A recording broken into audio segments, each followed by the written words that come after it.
Okay, number 4 asks, at what point does the graph y equals x squared plus 4x minus 1 have a horizontal tangent line? So let's think about what this is asking. So this graph is a parabola, okay? So just thinking about the parabola, a horizontal tangent line means that you can draw a tangent line that's horizontal.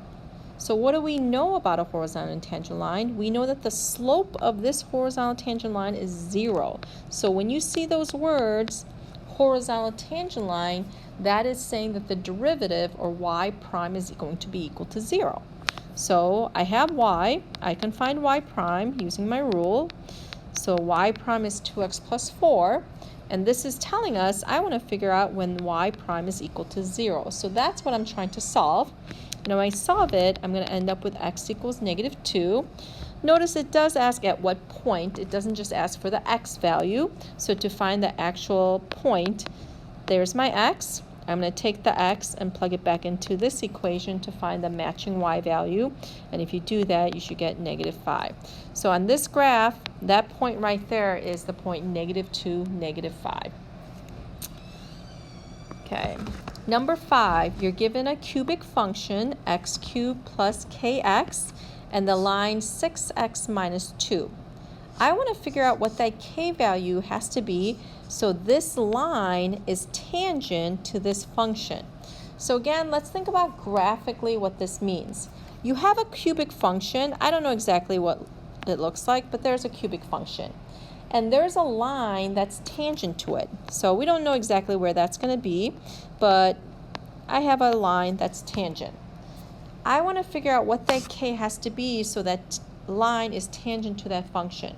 So two things have to be true when you have a tangent line. The tangent line has to touch the function at that point, so they have to have the same value. So that means that the y values have to be the same. So these values have to be equal. The other thing is you can have a function have the same y value, but it doesn't have to be tangent. In order for the graph to be tangent, they have to have the same slope, right? A tangent line and the curve have the same slope.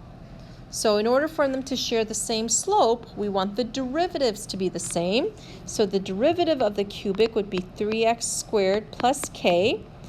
The derivative, or the slope of the line, is just 6. So these are the two conditions that have to be true. So now we can go ahead and solve these. There's going to be multiple ways to solve this. I'm going to start solving this one for k first. And then I can do this and substitute this over here.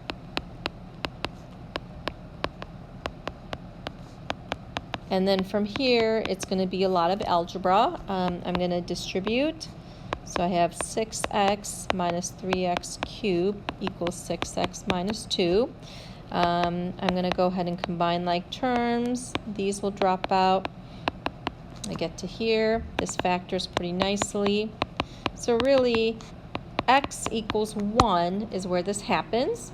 So I can take this x equals 1. And let's go ahead and plug it back into here because I need to find k. So if I take x equals 1, plug it in here, I get 3 plus k equals 6. So that really means k is equal to 3. Okay. Number 6, it says find a and b such that f is differentiable. Differentiable, if you remember, means the derivative exists. But we also learned that if the derivative exists, it also means that the function is continuous. So the only way that you have a piecewise function that's continuous and differentiable, so first piece, in order for it to be continuous, we need the two pieces to connect at x equals 1. So if I plug in x equals 1, I end up with this. That just takes care of the continuity piece. But it also tells me that it has to be differentiable. So each piece by itself is differentiable because those are polynomials. But when they connect, we want to make sure it creates a smooth curve. We don't want a corner or anything like that. So in order for that to happen, we need the slope to be the same at that point. So the slope of 3x squared will be 6x. The slope of ax plus b is just going to be a. And we need it to create that smooth curve at x equals 1. So that really means that a is equal to 6. If I plug it in here, I end up with -3 for b. So go ahead and try b on your own.